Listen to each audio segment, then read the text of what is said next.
Karine, and good to see you all. In the middle of September 2023, U.S. National Security Advisor Jake Sullivan outlined an optimistic agenda for an upcoming meeting between President Joe Biden and Israeli Prime Minister Benjamin Netanyahu. Focused on the shared democratic values between the United States and Israel, and a vision for a more stable and prosperous and integrated region. Just a few weeks later, on October 7th, that vision of stability and prosperity went up in smoke. Hamas's deadly rampage through Israeli communities was followed by Israel's devastating retaliation in Gaza, a conflict that then spread, drawing in Lebanon, Yemen, and Iran.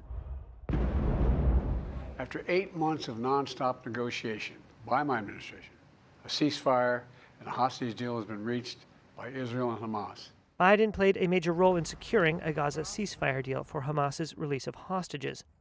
But analysts say his Middle East record is likely to be remembered not so much for how conflicts ended on his watch, but for how they unfolded, seemingly beyond his ability to contain them. Biden's record on the world stage is likely to be heavily defined by his handling of the 15-month war in Gaza, part of what incoming U.S. President Donald Trump and his fellow Republicans have seized on as a, quote, world on fire during the Democratic president's tenure. They accuse Biden of weak resolve that encouraged foes to foment chaos throughout the region. The October 7th attack on Israel would never have happened if I was president. Zero chance. It was not going to happen.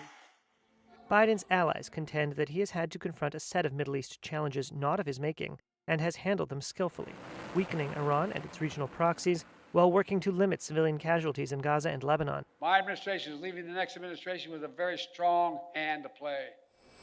But Biden's steadfast support for Israel, in a response that decimated Hamas but also killed tens of thousands of civilians in Gaza, took a heavy toll on U.S. international credibility.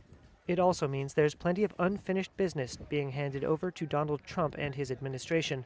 Marissa Kurma is the Middle East Program Director at the Wilson Center.